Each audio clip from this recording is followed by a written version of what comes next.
Que Dieu bénisse. Merci. Eh bien, frères et sœurs en Christ, nous voulons passer donc à l'écoute de la parole du Seigneur. Et je voudrais vous inviter à prendre notre Bible, à prendre la Bible avec nous. Et nous allons donc passer à l'écoute de la parole du Seigneur.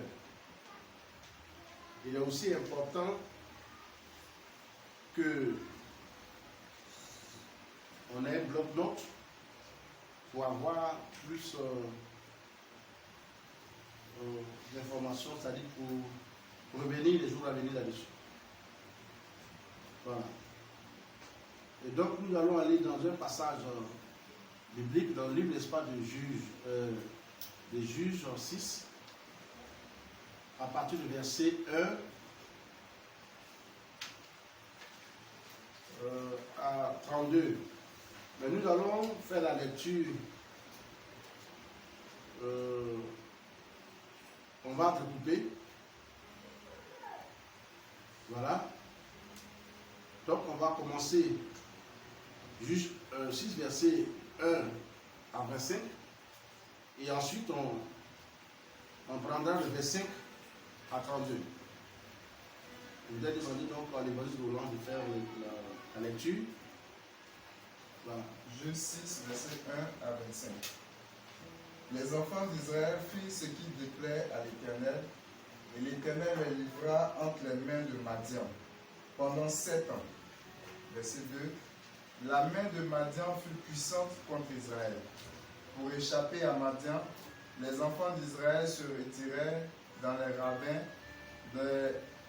ravins des montagnes, dans les cavernes et sur les rochers fortifiés. Verset 3.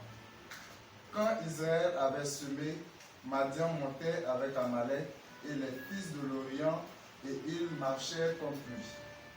Ils campaient en face de lui, détruisaient les productions du pays jusque vers Gaza, et ne laissaient en Israël ni vivre, ni brebis, ni bœuf, ni âne. Verset 5. Car ils montaient avec leurs troupeaux et leurs tentes. Ils arrivèrent comme une multitude de sauterelles. Ils étaient innombrables, eux et leurs chameaux. Et ils venaient dans le pays pour le ravager. Verset 6. Israël fut très malheureux à cause de Madian. Et les enfants d'Israël criaient à l'Éternel. Lorsque les enfants d'Israël criaient à l'Éternel au sujet de Madian, l'Éternel envoya un prophète aux enfants d'Israël. Il leur dit, « Ainsi parle le Dieu d'Israël. Je vous ai fait monter d'Égypte et je vous ai fait sortir de la maison de servitude. » Verset 9. « Je vous ai délivré de la main des Égyptiens et de la main de tous ceux qui vous opprimaient. Je les ai chassés devant vous et je vous ai donné leur pays. Je vous ai dit, je suis l'Éternel, votre Dieu. Vous ne craindrez point les dieux des Amoréens dans le pays desquels vous habitez. Mais vous n'avez point écouté ma voix. » Verset 11. Puis vint l'ange de l'Éternel, il s'assit sous le térébinthe d'Ophra qui appartenait à Joas de la famille d'Abiézer. Gédéon, son fils, battait le froment au pressoir, puis le mettre à l'abri de Madian. L'ange de l'Éternel lui apparut et lui dit, « L'Éternel est avec toi, vaillant héros. » Verset 13. Gédéon lui dit, « Ah, mon Seigneur, si l'Éternel est avec nous, pourquoi toutes ces choses nous sont-elles arrivées? Et où sont tous les prodiges que nos pères nous racontent quand ils disent, l'Éternel ne nous a-t-il pas fait monter hors d'Égypte? Maintenant, l'Éternel nous abandonne et il nous livre entre les mains de Madian. » L'Éternel se tourna vers lui et dit, « Va avec cette force que tu as et délivre Israël de la main de Madian. N'est-ce pas moi qui t'envoie? » Verset 15. Gédéon lui dit, « Ah, mon Seigneur, avec quoi délivrerai-je Israël? Voici ma famille est la plus pauvre en Manassé, et je suis le plus petit dans la maison de mon père. Verset 16.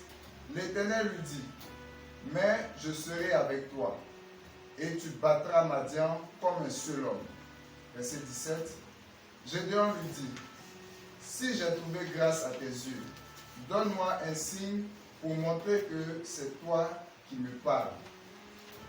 Ne t'éloigne point d'ici jusqu'à ce que je revienne auprès de toi, que j'apporte mon offrande et que je la dépose devant toi. Et l'Éternel dit, je resterai jusqu'à ce que tu reviennes. Verset 19. Gédéon entra, prépara un chevreau et fit avec un épha de farine des pains sans levain. Il mit la chair dans un panier et le jus dans un pot. Les lui apporta sous le térébinthe et les présenta. Verset 20. L'ange de Dieu lui dit, prends la chair et les pains sans levain, pose-les sur ce rocher et répands le jus. Et il fit ainsi. Verset 21. L'ange de l'Éternel avança l'extrémité du bâton qu'il avait à la main et toucha la chair et les pains sans levain. Alors il se leva du rocher un feu qui consuma la chair et les pains sans levain. Et l'ange de l'Éternel disparut à ses yeux. Verset 22.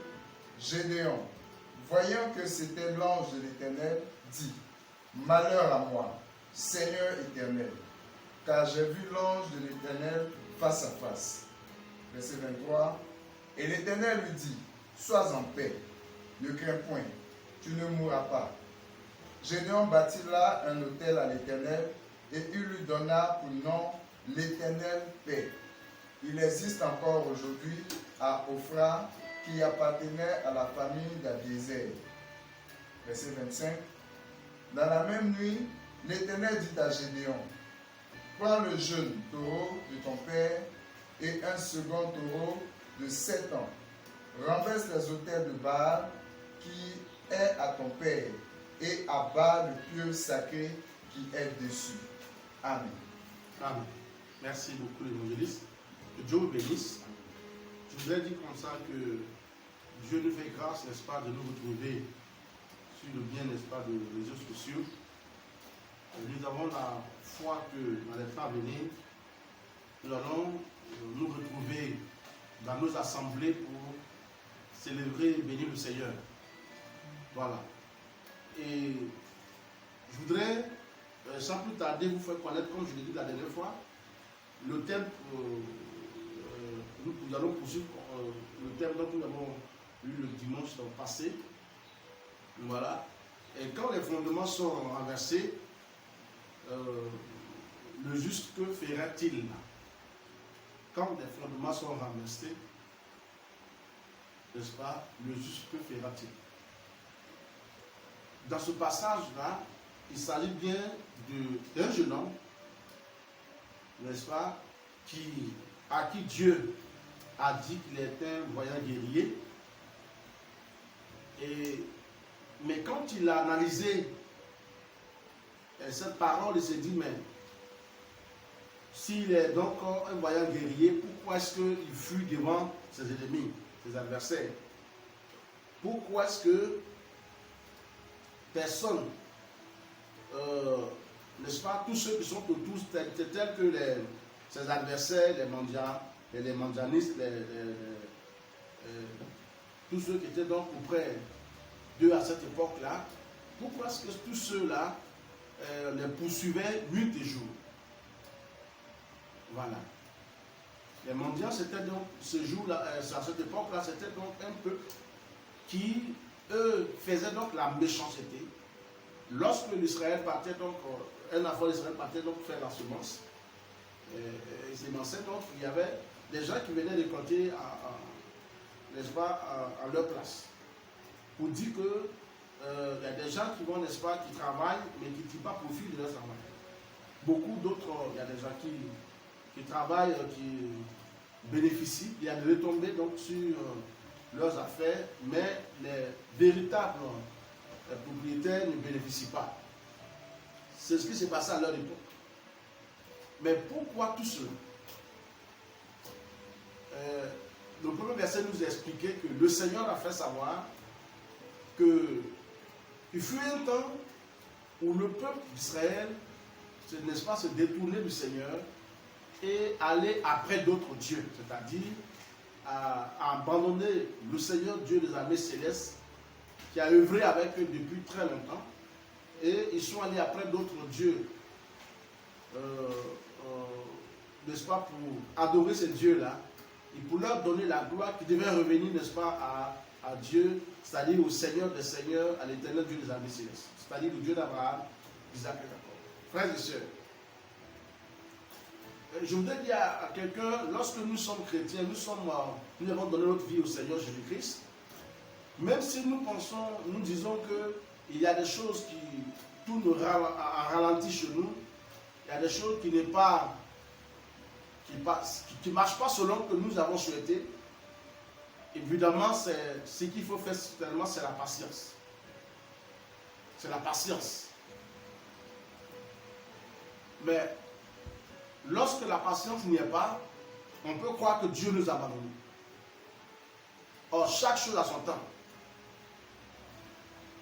Qu'est-ce qui a poussé les gens de cette époque-là à abandonner Dieu? Certainement, ils avaient du mal à joindre le debout.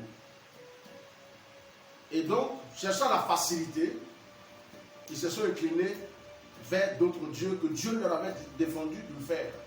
Quand il les faisait, Dieu les a fait sortir, Seigneur les a fait sortir, n'est-ce pas, de l'Égypte, pour la terre promise.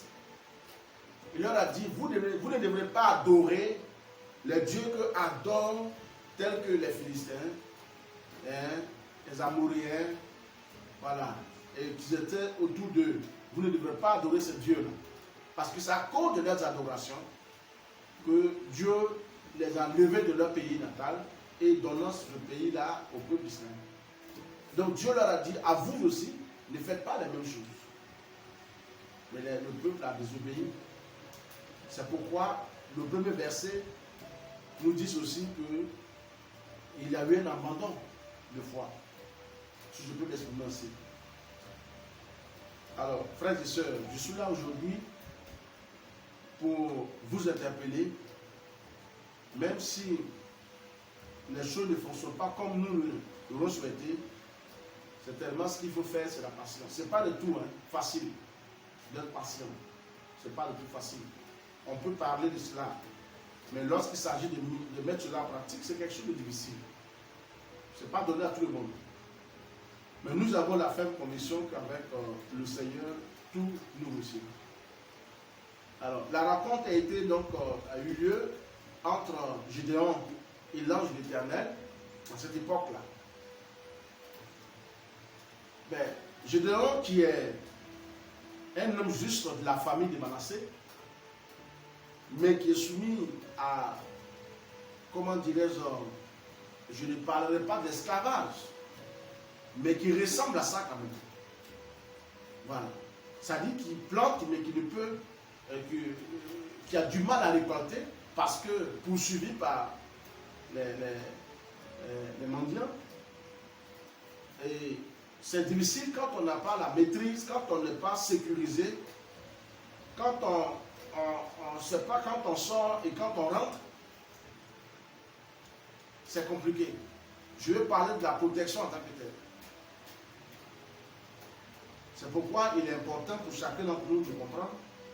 Si la main du Seigneur est sur nous, si la puissante main du Seigneur se déploie pour nous sécuriser, si nous voyons ces choses-là se manifester, nous devrions remercier le Seigneur.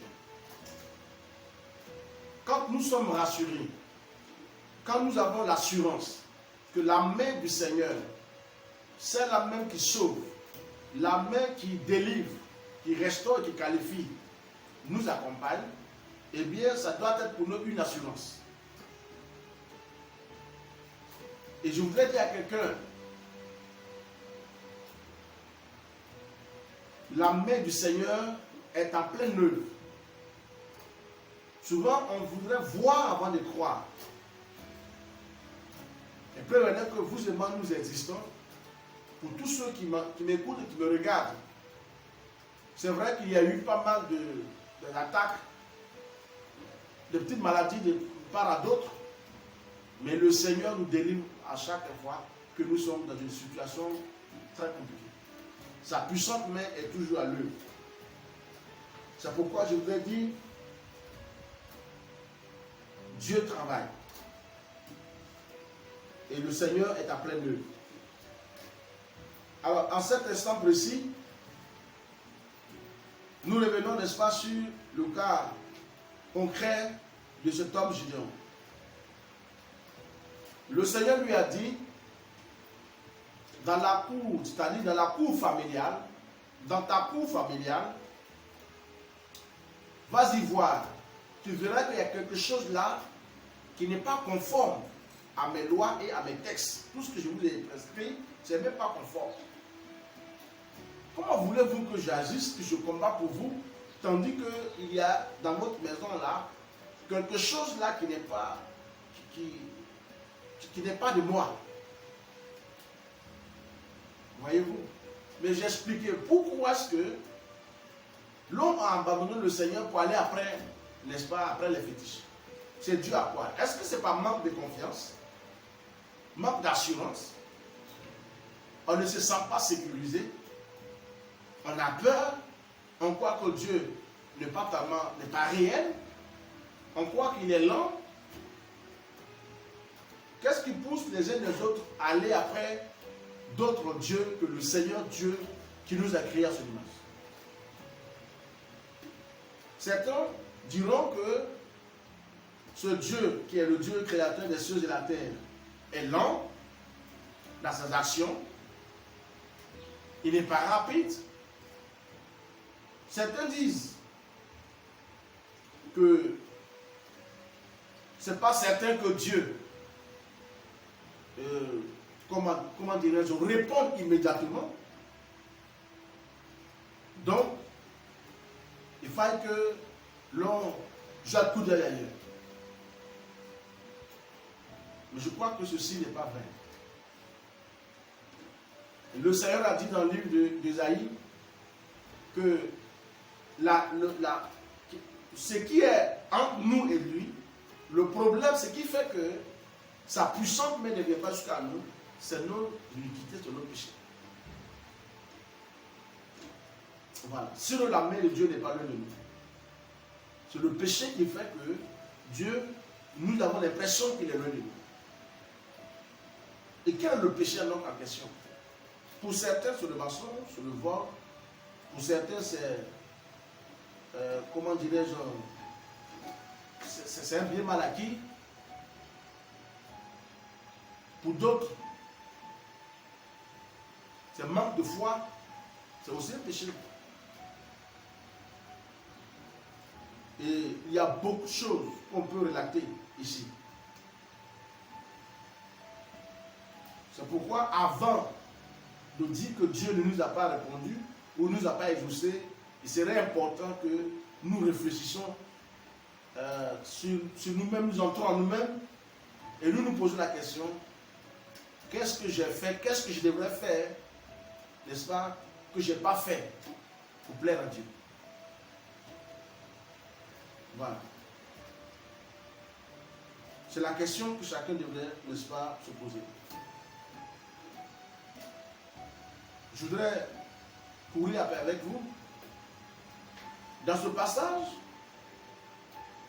on se rend compte que Gédéon a été reconnu comme voyant guerrier, mais il ne profitait pas. Il ne bénéficiait pas de ce nom, de cette grâce qui est sur sa vie. C'est quand il a eu la rencontre avec le Seigneur, l'ange de l'Éternel. Vous savez, lorsqu'on parle de l'ange de l'Éternel, on parle souvent du Seigneur Jésus-Christ.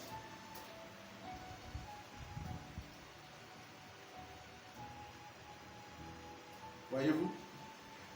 Lorsque la rencontre a eu lieu, la Bible dit que Gédéon s'est proposé d'apporter une offrande, ou si vous voulez bien, un sacrifice à l'ange de l'Éternel. Ce n'est même pas l'ange de l'Éternel qui lui a demandé. Voyez-vous? Parce que il est reconnu comme quelqu'un de juste, mais qu'est-ce qu'il peut contre un fondement, comment dirais-je, renversé de sa famille? Qu'est-ce qu'il peut contre cette situation qui prévaut dans sa famille? Malgré sa bonne volonté de vouloir réussir, il lui est impossible de réussir à partir du moment où, dans la maison de son père, il y a un fétiche qui est construit là. C'est-à-dire qui est comme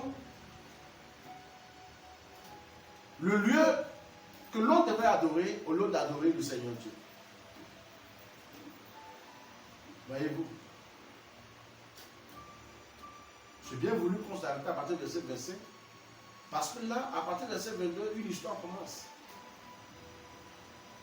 Et ça prend fin à partir de verset, n'est-ce pas, 25. Et vous vous rendez compte qu'à partir de ce 26, une autre histoire va commencer. Et qui va nous amener à partir du verset 32. Voyez-vous?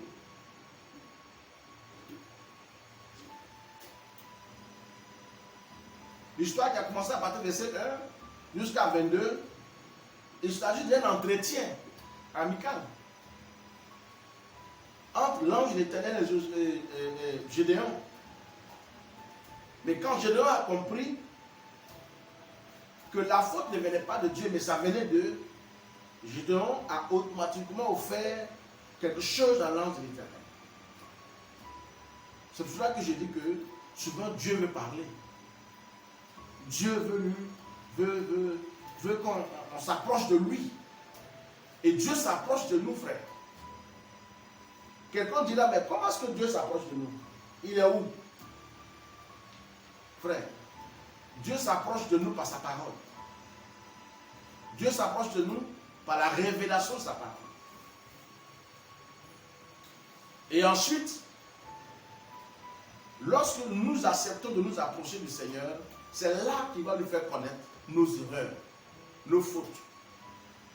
Tant qu'on n'a pas appris à nous approcher du Seigneur, il nous sera difficile de savoir ce à quoi Dieu nous reproche. Ça, c'est la première des choses qu'il faut que nous saisissions. Dieu a établi le contact et il a engagé, comment dirais-je, je vais dire, la causerie. Voyez-vous? Gédéon qui pensait qu'il avait raison, se rendit compte que depuis, le premier verset, c'est-à-dire Juge 6, verset 1, de verset 1 à 22, Gédéon se rendit compte que vraiment, il a fallu qu'on lui explique. Mais Dieu lui a expliqué que voilà ce qu'il avait fait. Là, Gédéon est convaincu que la faute ne venait pas de Dieu. Frères et sœurs, tant qu'il n'y a pas eu de causerie entre nous et Dieu, il n'y a pas eu un temps d'entretien, le contact n'est pas établi entre nous et Dieu pour qu'on engage, n'est-ce pas, la causerie, il nous sera difficile de faire les pas des choses. Parce qu'on va croire qu'on a raison. Devant Dieu, on va croire qu'on a raison. Et lorsque Dieu va commencer à se révéler, à dévoiler ce que nous avons fait, on sera en train de dire, Seigneur, je m'incline. En effet, tu as raison. Je dois finir ici. L'aspect 1, je dois finir par reconnaître qu'il a eu tort. C'est parce qu'il a reconnu son tort que Gédéon a décidé d'apporter à l'Éternel Dieu quelque chose, un don. Voyez-vous? C'est de ça que la question. Il y en a qui insultent Dieu nuit et jour, mais lorsqu'on va leur faire asseoir pour dire, asseyez-vous, nous allons parler, Voilà ce que Dieu veut, Dieu se défend. C'est à ce moment-là que nous allons savoir que Dieu a raison. Gédéon a su se positionner et il a laissé toute la place au Seigneur. Voyez-vous? Parce que l'entretien bien avant que le franc ne vienne, il a eu d'abord l'entretien avant le franc. Voyez-vous? Gédéon a été convaincu que la raison est à Dieu. C'est sur cette base qu'il a offert à Dieu ce qu'il devrait donner. Voyez-vous? Verset 22, il a dit, Gédéon, voyant que c'était l'ange de l'Éternel, dit, malheur à moi, Seigneur l'Éternel, car j'ai vu l'ange de l'Éternel face à face. Or, vous savez que nul ne peut voir Dieu et vivre. C'est un principe déjà que Gédéon maîtrisait. Quelque chose qui savait. Verset 23. Et l'Éternel lui dit, voilà, une assurance, sois en paix et ne crains point, tu ne mourras pas. Verset 24, Gédéon bâtit là un autel à l'Éternel et lui donna pour nom l'Éternel paix. Il existe encore aujourd'hui. Voyez-vous? C'est là. Quand on bâtit un autel, il y a quelque chose qu'on met sur l'autel. Certainement, un autel sans sacrifice n'est rien. Un autel sans offrande n'est rien. Là aussi, je voudrais encore, n'est-ce pas, je veux saisir cette occasion qui m'est donnée pour dire quelque chose à quelqu'un. Pour dire quelque chose à quelqu'un. Voyez-vous? Nous, nos hôtels est où? Quand on dit qu'on est chrétien, est-ce que nous avons nos hôtels? Est-ce qu'il existe aujourd'hui où un chrétien peut avoir son hôtel? C'est la question que je vais poser. Un hôtel, par définition, c'est un lieu, un endroit qu'on a pris soin de bâtir afin d'offrir quelque chose. Un animal à l'Holocauste, c'est-à-dire un animal qu'on sacrifie à Dieu ou à une divinité. Mais il y a plusieurs types d'hôtels. Il y a des hôtels visibles et des hôtels invisibles. Mais est-ce que nous, chrétiens, nous avions droit, nous avions la possibilité d'avoir un hôtel? Ou est-ce que nous avions des hôtels? Je vais répondre à quelqu'un. Évidemment, il nous est interdit, nous chrétiens, de nous bâtir des hôtels comme font les gens de ce monde. Par exemple, Balaam et Balak, quand Balak voulait que Balaam, n'est-ce pas, Balaam a dit à Balak, puisque c'est les deux associés, Balaam et Balak, Balak qui lui est le roi de, je crois bien, de Mandia, de Moab, et Balak, étant donné que lui aussi se représente, il se réclame d'un prophète. Voyez-vous? Et qu'est-ce qui s'est passé? Il y a eu 7 hôtels bâtis à ce jour-là. Et dans chaque hôtel, il devrait avoir un taureau, plus pas un bélier. C'était pour maudire le peuple d'Israël qui sortait. Ce même peuple en question. Nous, aujourd'hui, il nous est difficile, je dirais même impossible, et c'est même pas normal qu'on ait nos hôtels comme font les gens. Frère, mais par contre, nous avions, dans son ensemble, il peut y avoir, je dirais même qu'on a des hôtels qui existent. D'où est-ce que ces hôtels se trouvent? Ces hôtels se trouvent dans nos églises. La chair, le lieu où nous nous tenons pour prêcher l'évangile, hein, et c'est là que c'est la représentation authentique de l'autel. le lieu où nous venons déposer nos offrandes, nos dîmes, c'est ce lieu-là qu'on appelle l'autel. Donc, c'est ce l'autel-là qui est l'autel du Seigneur Jésus-Christ. On ne peut recevoir de ce lieu que de l'offrande de la nature. Aussi comme des offrandes en termes de, n'est-ce pas, d'argent. Mais il nous est impossible d'apporter un animal sur l'autel pour dire, soi-disant qu'on va égorger. C'est fini. Puisque nous ne pouvons pas construire, faire l'autel, bâtir l'autel comme a fait Gédéon, mais nous avons nos églises, nos lieux de culte. Là se trouvent nos autels. Nous devrions aller alimenter ces autels-là.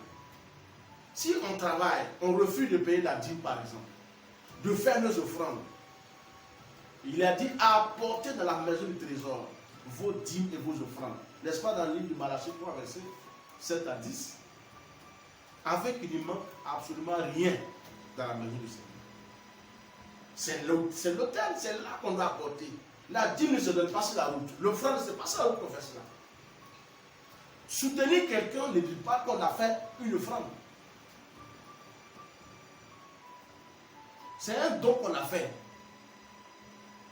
On peut aider quelqu'un dans la rue. On peut payer la facture. Les choses de Cicélieu, nous qui sommes en Côte d'Ivoire. On peut payer la maison de quelqu'un, on peut aider quelqu'un à construire son entreprise. C'est fort possible si Dieu le demande. Lorsqu'on a la possibilité. C'est un don. On peut inscrire un enfant à l'école. On peut prendre soin de l'enfant. Ou d'une famille solo que Dieu nous donne l'occasion de le faire. On peut aider les malades. Mais tout ceci, ce n'est pas des offrandes, c'est des dons qu'on fait. L'offrande est donnée à Dieu. C'est pourquoi je voulais dire à quelqu'un, Gédéon, quand il a compris, très bien compris d'ailleurs, lors de leur entretien entre lui et l'ange de l'Éternel, Gédéon s'est donné la liberté de bâtir l'autel. Pour être reconnaissant au Seigneur. Et je vais croire que là aussi, certainement, il a dû se repentir. Voyez-vous?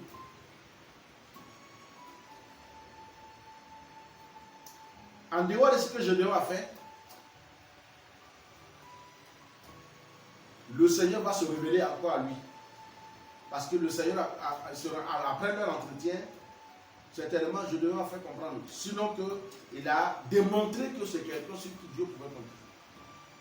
Quand vous êtes en train de vous causer, vous êtes en train de parler d'une affaire, et que la personne qui est en face de vous, si elle peut faire votre affaire, certainement il y a un certain nombre d'éléments qui vous démontrent que la personne fait votre affaire. Vous voyez?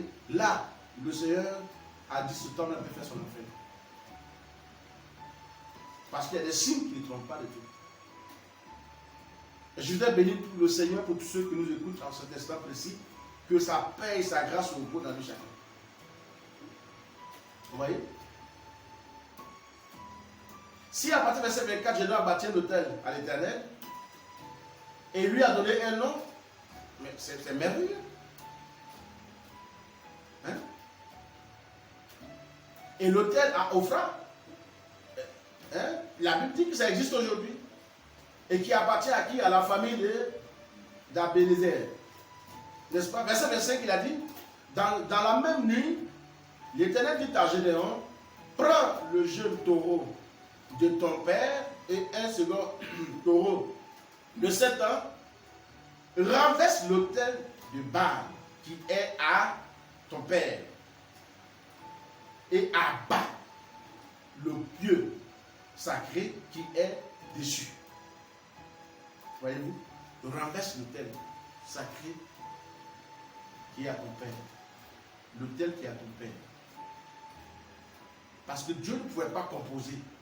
Il ne peut pas y avoir un autel diabolique dans la cour, c'est-à-dire de la cour familiale, et puis on va va espérer que Dieu va agir. Et l'autel est au nom de qui? L'autel n'appartenait pas au Seigneur. Comment voulez-vous? Et le Seigneur dit qu'il ne partage pas sa gloire. Donc le Seigneur lui a dit, Gédéon, tu vois, regarde dans la cour de ton père, il y a quoi là-bas? Dans la maison familiale, qu'est-ce qu'il y a là-bas? Analyse bien, regarde bien Gédéon, tu vois quoi? Il dit, mais je vois un hôtel. Il dit, voilà, est-ce que c'est pour moi? Ça m'appartient, moi, l'Éternel Dieu de l'armée céleste? Non, ce n'est pas à moi. Donc, parce que l'autel ne répond pas de moi. Ce qui signifie que l'autel que vous avez dans votre cour familiale appartient à un autre Dieu qui n'est pas moi. Mais comment voulez-vous que j'intervienne dans votre affaire? Voilà donc la raison du Seigneur. Mais nous autres, on veut bien réussir. Mais je l'ai dit la dernière fois, ceux-là même qui ont fondé le village est fondé sur quoi? La famille est bâtie sur quoi? Hein? La famille est bâtie sur quoi? On est né, et puis nous voulions que les données changent, mais quand même que nous avons cette volonté-là d'amener la famille à changer, si nous n'avons pas tout ce qu'il faut comme argument, il nous sera difficile d'amener quelque chose de meilleur dans cette famille. Voyez-vous, c'est-à-dire, les gens travaillent dans la famille, mais après un moment donné, tout retombe à l'eau. D'autres qui vont à l'école ont du mal à avoir un bon poste stable. Il existe ça. D'autres se marient, à la fin ils se retrouvent à la maison. Ça dit qu'ils reviennent tous à la maison. D'autres évoluent, ils ont des millions aujourd'hui, demain ils n'ont rien, ils n'ont plus rien. Hein? 3 ans de pauvreté, 3 ans de richesse. Et puis ce qu'on a bâti, hein? Pour soutenir certainement les autres années à venir, ça peut ne pas progresser, ça tombe. On se retrouve encore au point de départ. Je vais dire point zéro. Bon, ce qui veut dire qu'il y a quelque chose dans la famille. La famille est bâtie sur quelque chose de négatif, de diabolique. Mais qui pourra avoir une parfaite collaboration avec le Seigneur pour que le Seigneur mette le doigt là-dessus. Souvent on attribue tout ce qui n'est pas bon à Dieu. Non, si Dieu est avec nous, pourquoi telle chose arrive? Gédéon l'a dit, mais Gédéon s'est vu là, il a eu une confusion, hein. Gédéon était confus. Hein. Il s'est rendu compte que le problème n'est pas Dieu. Il dit, mais Seigneur, si tu es avec nous, comment ça fait-il que cela nous attaque, il nous fait ceci? Le Seigneur, tu vas comprendre pourquoi il nous attaque. La faute n'est pas à moi, hein. Vérifie-toi moi. C'est dans ce contexte-là que le texte nous dit ici qu'il a été clairement établi que dans la cour familiale de Gédéon, il y avait un autel. Voyez-vous, quand il y a la mort prématurée dans nos familles, on fait quoi? Je l'expliquais. Il y a des gens qui disent non, je vais voyager. Je reviens dessus. Covid-19 va s'arrêter. C'est en train de finir. C'est en train de finir. Les voyages, là, ça va reprendre. Les gens vont voyager. Mais il faut bien quitter la Côte d'Ivoire avec ton voyage, avec ton travail. Parce qu'il ne faut pas voyager sans le travail. Tu as ton billet d'avion, tu as, comment vous appelez ça, ton visa. Tu arrives dans un pays ou dans un continent. Hein? Et puis bon, ce que tu dois faire pour subvenir à tes besoins, ce sont des miettes que tu as. D'autres enfants comme l'année, plein d'école.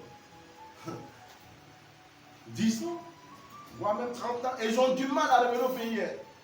Allez leur demander si le possibilité de venir. Voilà. C'est pourquoi il est important qu'avant que nous ne prenions la résolution de voyager, il serait important de voir est-ce que le voyage, le travail nous accompagne? Est-ce que le mariage nous accompagne? Est-ce que la réussite est avec nous? Parce qu'avoir son visa ne veut pas dire qu'on a réussi.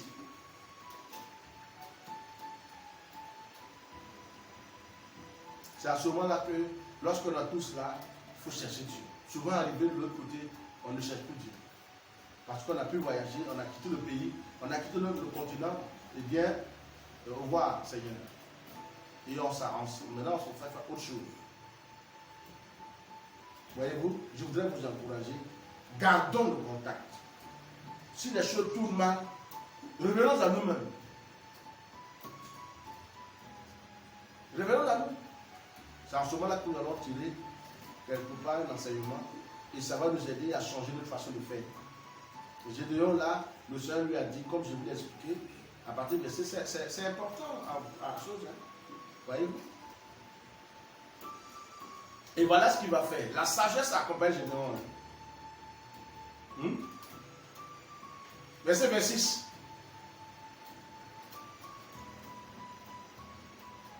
Tu bâtiras ensuite et tu disposeras sur les hauts de ce rocher un autel à l'Éternel, ton Dieu.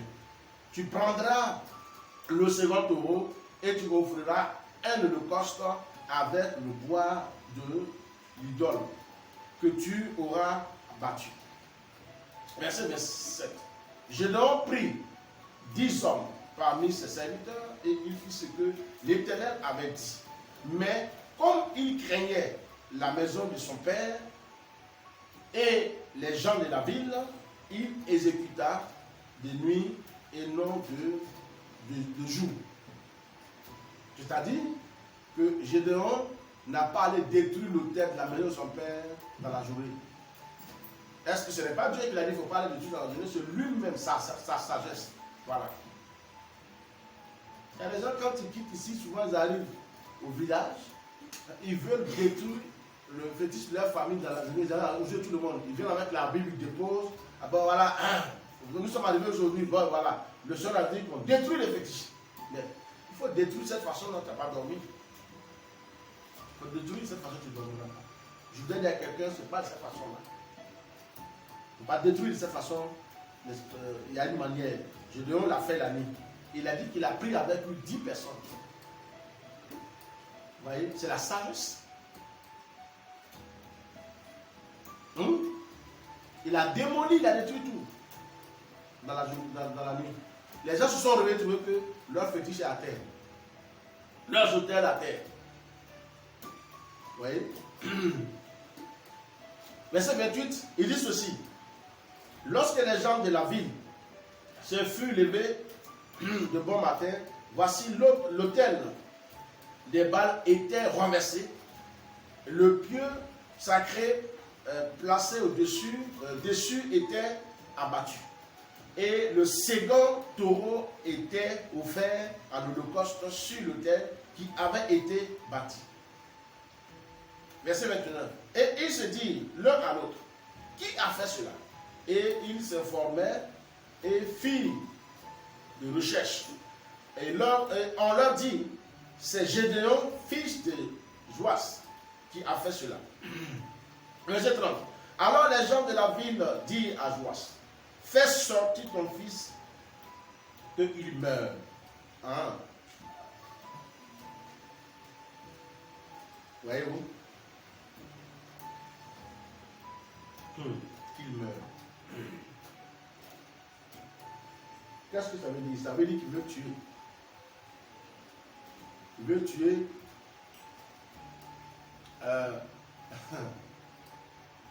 Gédéon.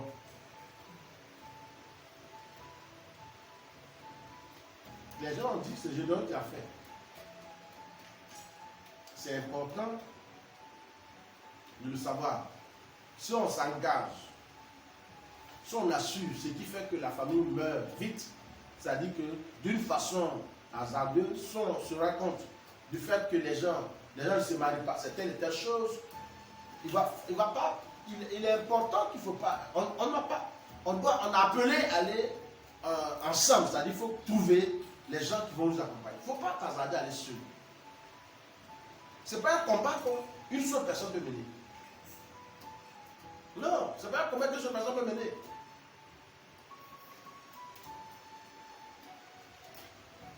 Voyez-vous, Gédéon a pris 10 personnes. Bon, si on trouvait ça dans notre cas, combien de personnes souhaiteraient nous prendre? Voyez-vous?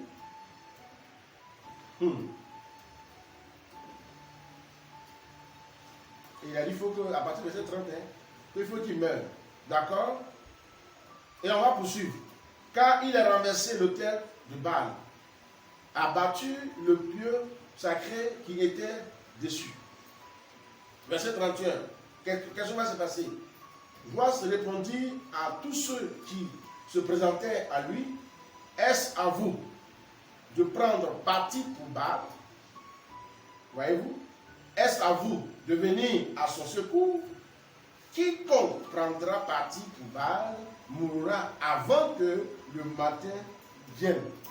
Si Baal est Dieu, qu'il plaide lui-même sa cause, puisque on a renversé son autel, verset 32, et en ce jour, l'homme donna à Gédéon le nom de Jerubbaal, en disant que Baal plaide contre lui, puisqu'il a renversé son autel.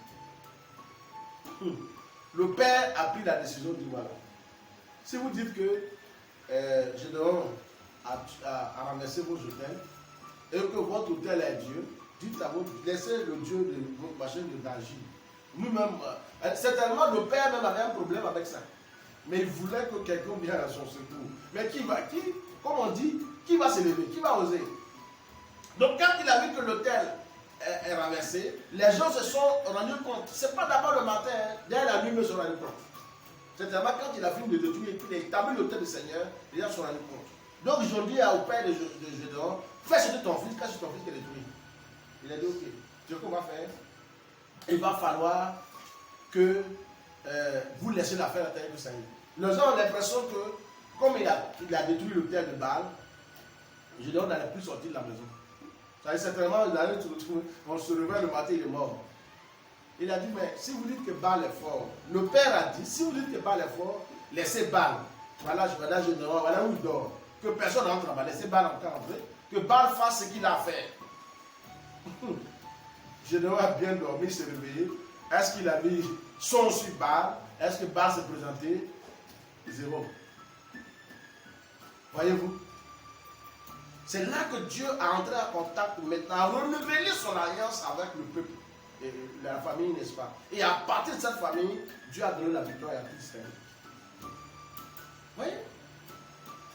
Si vous êtes dans un combat que vous n'avez pas la victoire, je pense qu'il est bon, il est bon de cesser tout combat et de réfléchir. Pourquoi est-ce qu'on n'a pas la victoire? Pourquoi? C'est qu'il y a une cause. Voilà. Donc je voudrais vous encourager. Hein, si vous combattez, vous priez, vous jeûnez, vous priez. Il n'y a pas de réponse, la situation ne change pas. Abandonnez tout ça. Cherchez la cause avant d'entrer dans le combat. Arrêtez, je tape, je tailladde, je pièce, je dépièce. Arrêtez ça, ça ne marche pas. Ça ne marche pas du tout, hein, parce qu'il y a des principes. Il faut respecter ces principes. Vous allez aussi. Gloire au Seigneur. Je voudrais terminer avec un passage, quelques passages vite, rapidement, parce qu'il me reste quelques minutes seulement. Je vous prie de rester encore à l'écoute. Vous voyez? Là, je vais donner rapidement courir. Dans Exode 34, verset 13, seulement dit ceci. Au contraire, vous renverserez leurs autels, vous briserez leurs statues et vous bâtirez leurs idoles. C'est l'ordre que le Seigneur leur a donné quand ils seront en train de posséder leur terre, la terre promise. C'est-à-dire, n'acceptez jamais d'adorer les dieux. L'ordre a été donné de renverser. C'est cela qu'on trouve ça dans le livre de Jérémie. Hein? N'est-ce pas, Jérémie 1?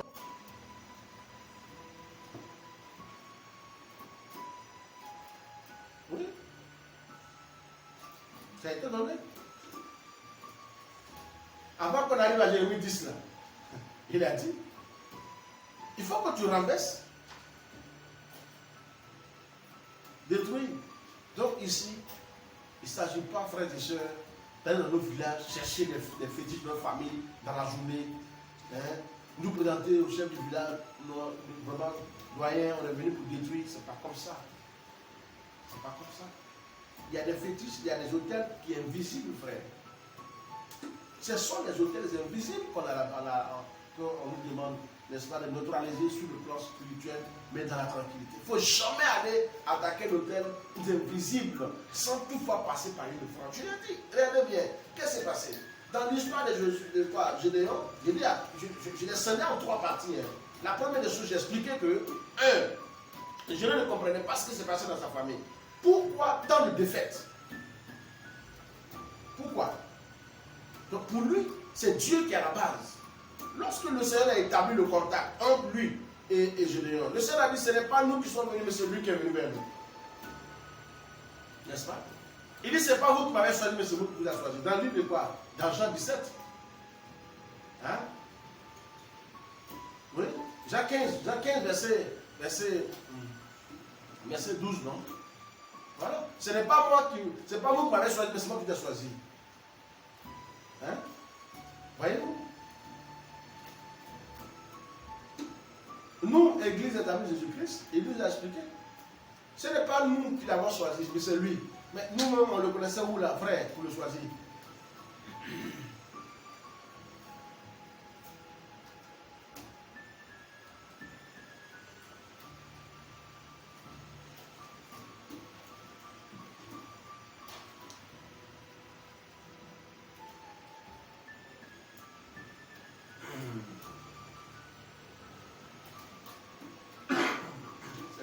C'est important.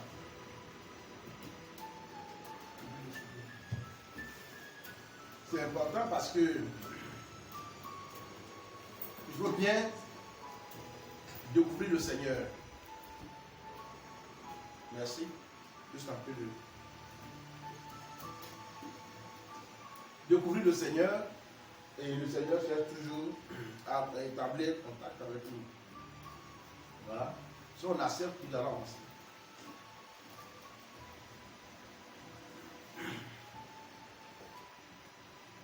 C'est pour cela qu'il faut bien que l'on nous aide à évoluer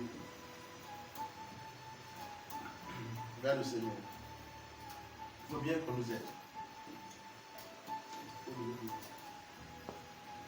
Dans Deutéronome 7, verset 5, ça a été repris également. Oui, Deutéronome 7, verset 5, voici au contraire comment vous agirez à leur égard. Vous renverserez leurs autels, vous briserez leurs statues, vous bâtirez leurs idoles et vous brûlerez au feu leurs images taillées. C'est important. Donc, il va falloir que les auteurs spirituels, nous puissions chercher des gens qui vont nous accompagner. Il ne faut pas aller seul, comme je l'ai expliqué. Voilà. Donc, pour revenir vite en récapitulant, j'ai expliqué le contact établi. Dieu est venu vers nous. Ce n'est pas nous qui avons décidé d'aller vers lui. Ici, l'ange d'Éternel est venu vers Gédéon. Il a établi le contact avec Gédéon. Ça, c'est le premier élément. Pour faire savoir à Gédéon, parce que s'il laissait Gédéon croirait toujours que c'est la faute de Dieu. Il a entamé la causerie. Gédéon est convaincu que la faute n'est pas de Dieu. Ok. Deuxième chose, Gédéon a vu désormais que la faute vient de Dieu. Donc Gédéon offre un cadeau à l'Éternel. Maintenant, le Seigneur lui dit, ok, maintenant que tu as reconnu que la faute n'est pas de moi et que tu avais une groupe, voilà ce que tu as fait pour aller détruire ce qui fait un obstacle entre vous et moi, ce qui barre, n'est-ce pas, vous barre le chemin. On va détruire ça. Ça a été fait la deuxième fois. Troisièmement, maintenant, le Seigneur a dit, après avoir détruit, il faut maintenant me représenter. C'est-à-dire faire un autel à mon nom. Là où tu dois déposer une offrande désormais à moi maintenant. Là, tu es en train de m'honorer. Voyez-vous? Donc, quand Gédéon a appliqué cela, on ne pourrait plus rien contre Gédéon. Voyez-vous? C'est pourquoi je dis à quelqu'un, chrétien, comment nous prions? On prie, Dieu nous demande de faire ça, on refuse. Dieu nous demande de faire ceci, on refuse. Mais moi, je suis un enseignant chrétien, moi, je suis comme ça. Et on a la main très difficile.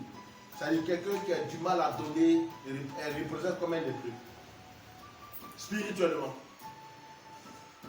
Voyez-vous, quand on a la possibilité, il faut le faire. Quand on ne peut pas, on abandonne. On laisse ça dans ta main, le Seigneur, que Dieu fasse ce qu'il a fait pour nous progresser, pour nous avancer, pour nous faire progresser dans la vie active. C'est ce qui est important, ce qui est bon à faire. Voilà. On ne peut pas suivre deux choses à la fois. Hein. Si on est pour Dieu, on est pour Dieu. Si on est pour Dieu, on est pour Dieu. Et on marche que pour Dieu.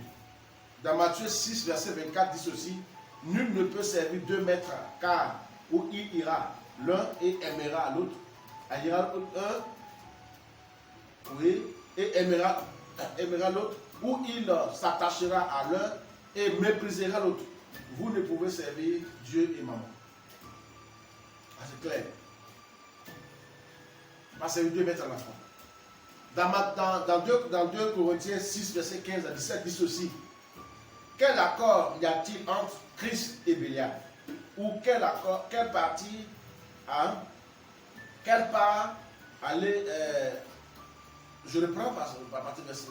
Quel accord y a-t-il entre Christ et Bélial? Ou quelle part a le fidèle avec les fidèles? C'est là. Quelle part il y a? Vraiment, logiquement, il n'y a rien. C'est important de comprendre que Dieu ne peut partager sa gloire. Il est Dieu. On est pour Dieu ou on n'est pas de tout. Alors donc que le Seigneur vous bénisse et que le Seigneur donne aux uns aux autres de découvrir, de savoir ce qui se passe dans vos familles réellement, afin que vous puissiez triompher. La seule chose qui fait qu'on n'a pas la victoire, c'est qu'on ne sait pas ce qui se passe dans la famille. Quel est le pacte que l'on a tissé dans la famille avant que nous ne venions au monde? C'est vrai qu'on est venu et on s'est dit qu'on a accepté le Seigneur Jésus, qu'on a les mains pures, mais qu'en est-il de nos frères et sœurs? Qu'en est-il de la maison familiale? Qu'en est-il de notre pays? Et il est important de prier, mais si nous prions que nous ne voyons rien, frères et sœurs, mettons bas la terre et cherchons Dieu à l'aide de nos frères et sœurs pour que les dons changent. Que le Seigneur vous bénisse et que sa faveur se repose sur votre vie au nom de Jésus-Christ. Amen.